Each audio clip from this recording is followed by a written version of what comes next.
인간관계론 A반 구조 발표 시작하겠습니다. 저희는 성적에 대한 엄마와의 갈등, 교환의 차이로 인한 친구와의 갈등, 지나친 의존에 대한 친구와의 갈등, 부정적인 첫인상 형성, 부모님과 자녀의 의견 차이, 친구와의 소통 문제, 집안의 장녀로서 겪는 부모님과의 갈등, 마지막으로 소감을 말씀드리겠습니다. 먼저 대인신념 이론을 발표할 김예빈입니다. 대인신념 이론은 인간이 주변 사람과의 상호작용을 통해 자신이나 타인에 대한 믿음을 형성하게 되는 것을 말합니다.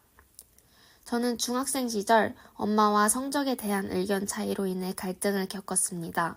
저는 최선을 다하였지만 결과에 아쉬움이 남은 상황이었고, 이 상황 속에서 준비가 부족해서 그런 결과를 얻게 된 것이라고 하는 엄마의 말을 듣고 난 후 저에 대한 부족함만 찾게 되었고 자존감이 낮아지게 되었습니다.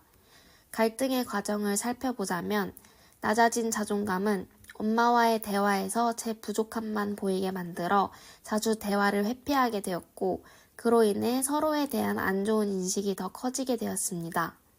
이 과정에서 저는 제가 엄마와의 진지한 대화를 통해 제 노력을 비롯한 과정들에 대한 제 입장을 전하지 못했던 게 대처 방안의 부족한 부분이었다고 생각합니다.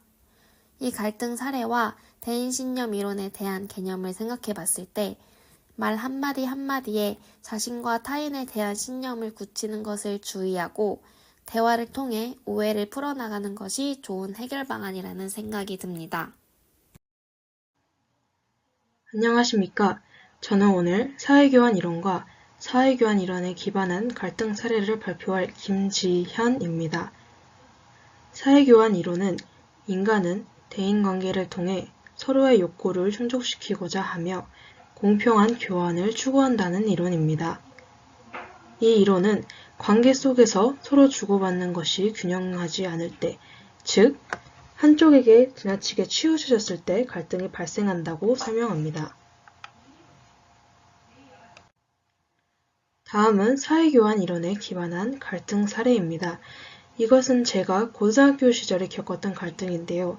대상은 친구와 저, 시기는 고등학생 시절이며, 갈등 내용은 저는 자주 친구의 부탁을 들어주며 친구를 도와주었지만 정작 제가 힘들 때 친구는 아무런 도움을 주지 않았다는 것입니다.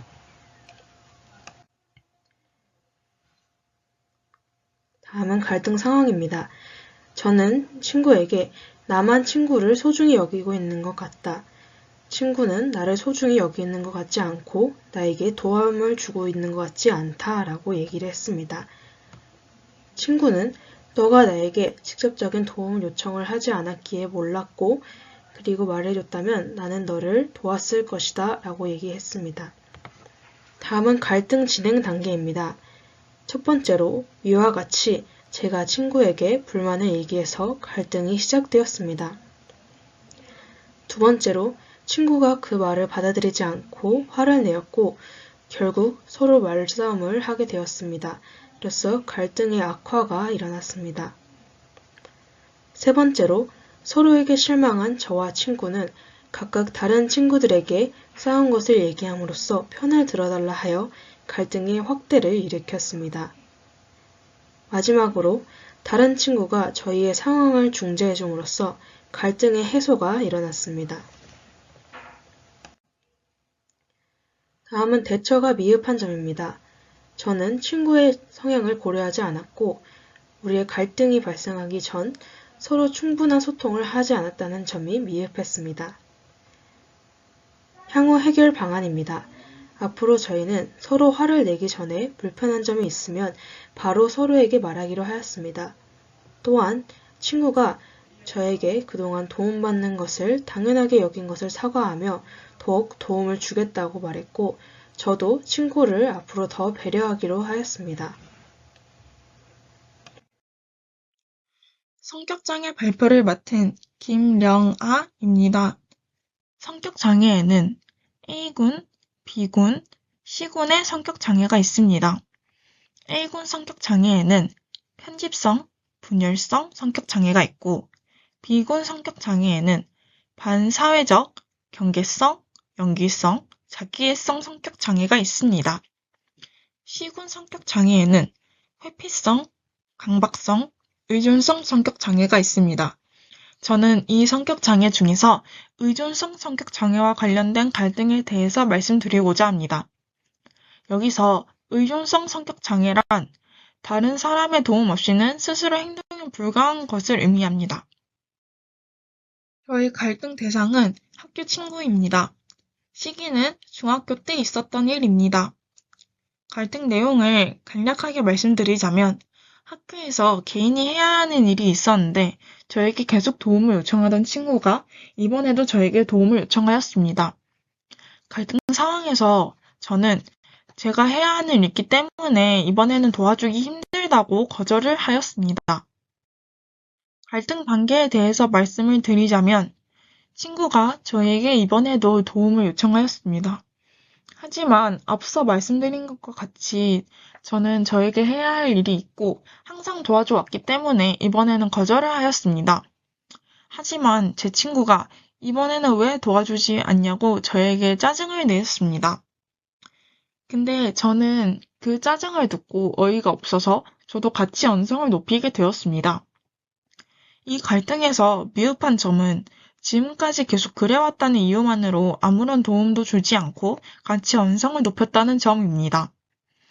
향후 해결 방안으로는 직접적인 도움보다 스스로 할 수 있도록 도움을 주는 것이 더 맞는 것 같습니다.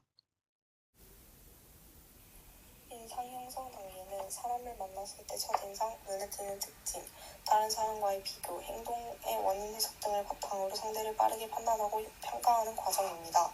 저는 고등학교 3학년 수행평가 때 조장을 맡았었는데 한 조원이 말을 거의 안 하고 무표정의 딱딱한 말투여서 수행평가 진행 분위기가 불편해졌습니다. 나중에 알고 보니 전날 사정이 있어서 힘들었던 상황이었고 알고 보니 그 친구의 원래 성격은 다정하고 책임감 있는 성격이었습니다. 갈등 상황은 저는 조언이 열심히 임하지 않아 무책임한 사람으로 판단했던 것이고 상대방은 전날 집안 사정으로 그나마 기분이 안 좋았던 것입니다.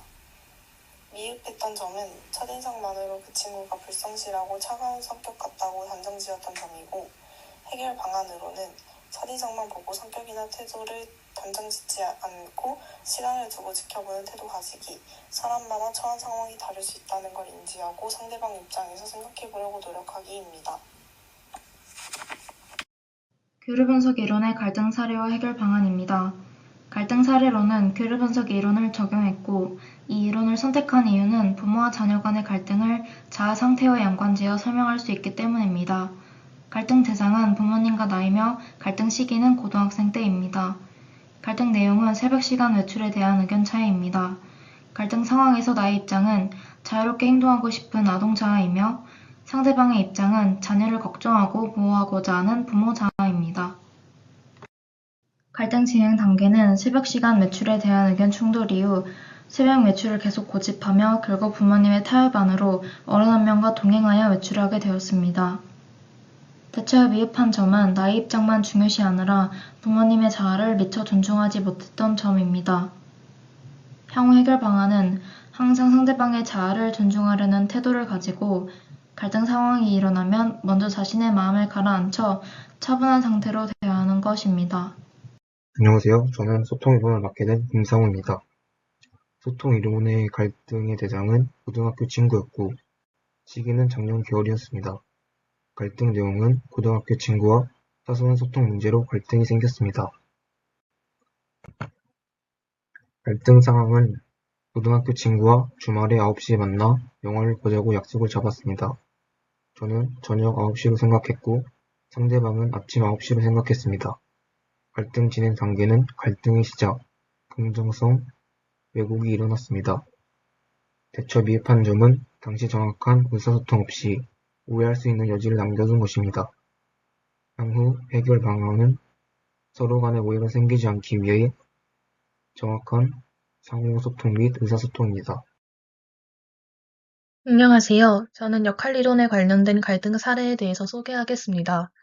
역할이론이란 사람은 자신에게 주어진 사회적 역할을 기대에 맞추어 잘 수행할 때 이상적인 인간관계가 가능하다는 이론입니다. 제 갈등의 대상은 부모님이고 시기는 초등학생 때였습니다. 갈등 내용은 맞벌이셨던 부모님은 집에 부모님이 안 계실 때 첫째인 제가 누나로서 동생을 챙겨야 한다고 생각하셔서 동생 밥 챙겨주기 등을 저에게 요구하셨습니다. 갈등 상황은 저는 저만 밥을 차리고 식탁 정리 등을 하는 게 좀 부담스러웠고 부모님은 제가 동생보다는 나이가 많으니까 연장자 누나로서의 역할을 기대하셨습니다. 갈등 진행 단계에서는 처음엔 왜 저만 맨날 일을 하냐고 부모님께 따졌고 부모님은 부모님이 안 계실 땐 너가 제일 어른이니까 당연히 해야지라고 하셔서 제가 심하게 반발했습니다. 나중에 시간이 지나고 부모님이 제 노력을 인정해 주시고 너가 정말 힘들다면은 일을 하지 않아도 된다고 하셔서 해결이 되었습니다. 대처가 미흡했던 점은 부모님도 제가 저 정도의 가족인데도 선뜻 나서서 하지 않는다고 생각하셔서 좀 안타까워하셨고 저도 저만 손해보는 느낌에 그냥 간단히 할 수 있는 일인데도 못하겠다고 안 하겠다고 짜증을 냈던 점이 미흡했던 것 같습니다.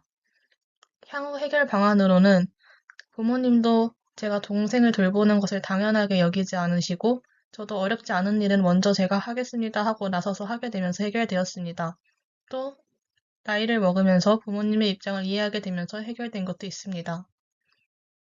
마지막으로 소감에 대해 말씀드리겠습니다. 먼저 저는 대인신념에 대한 개념을 배우고 난 후 실제로 그 이론을 적용하여 제가 직접 겪었던 과거 갈등에 대해 그 원인과 과정 그리고 결과를 정리하는 시간을 가져보며 제 인간관계 방식에 대해 성찰해보게 되었습니다. 그리고 그 성찰의 시간을 통해 배우지 않아도 아는 것이라고 생각했던 인간관계론을 왜 배워야 하는지에 대한 이유를 깨닫게 되었습니다. 가볍게 생각하고 넘기며 쌓여온 갈등들의 원인을 찾고 그 원인에 맞는 방안들을 생각해보는 과정을 통해 저의 타인을 대하는 방식이 성장할 수 있고 이를 위해선 먼저 인간관계에 대한 지식이 있어야 한다는 것을 깨닫게 되었습니다. 두 번째로 교환의 차이로 인한 친구와의 갈등을 발표한 김지연 학생은 발표를 준비하면서 인간관계를 공평한 교환이라는 관점에서 새롭게 이해하게 되었습니다. 사례를 떠올리는 것이 어려웠지만 이론을 실제 상황에 적용해 보면서 더 깊이 배울 수 있게 되었고 또한 발표를 통해 인간관계에서의 균형과 상호성이 얼마나 중요한지를 느낄 수 있었고 앞으로의 관계에서도 이를 의식하며 행동해야겠다는 생각이 들게 되었습니다. 지나친 의존에 대한 친구와의 갈등을 발표한 김영아 학생은 지금까지 살면서 여러 갈등이 있었는데 여러 성격 장애들을 배우고 나서 갈등이 있을 때마다 어떻게 대처하고 해결해야 하는지에 대해 더 정확히 알 수 있게 되었습니다. 또한 조원들과 갈등에 대해 의논하고 대화를 나눔으로써 스스로만 갈등이 많았던 것이 아니라는 생각을 갖게 되었고 또 다른 갈등이 생기게 되면 혼자 끙끙 앓지 말고 다른 사람들 혹은 당사자와 대화를 통해 의논을 해가며 해결해야겠다고 생각하게 되었습니다.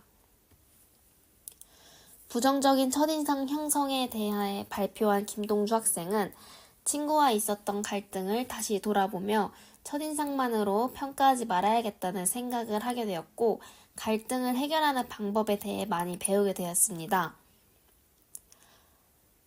다음으로 부모님과 자녀의 의견 차이에 대해 발표한 강미라 학생은 수업 시간에 배운 인간관계 이론을 실제 사례에 적용하여 적절한 갈등 해결 방안을 직접 고민하고 도출하는 경험이 즐겁고 유익했다고 합니다. 친구와의 소통 문제에 대해 발표한 김상우 학생은 이 활동을 통해 친구 간의 다툼 및 인간관계에서의 갈등이 사람들 사이에서 자연스럽게 발생할 수 있다는 점을 이해하게 되었고 갈등을 회피하기보다는 효과적으로 해결하고 상대방의 입장에서 상황을 이해하려는 노력이 중요하다는 생각을 갖게 되었습니다. PPT를 제작하면서 갈등 상황과 원인, 해결 방안을 정리해 한눈에 볼 수 있어 스스로의 부족한 점과 앞으로의 갈등 해결에 도움을 줄 것으로 기대하게 되었습니다. 앞으로도 인간관계에서 발생할 수 있는 갈등을 분석하고 해결해가는 방법을 실천하고 배우고 싶다고 합니다. 마지막으로 집안의 장녀로서 겪는 부모님과의 갈등을 발표할 박선호 학생은 어렸을 땐 스스로에게 왜 이런 상황이 생기는지 매우 힘들었는데 사람이 모두 다 역할에 대한 기대가 있다는 것을 공부하게 되고 다른 사람들도 비슷한 일을 겪었다는 공감이 위로가 되었다고 합니다.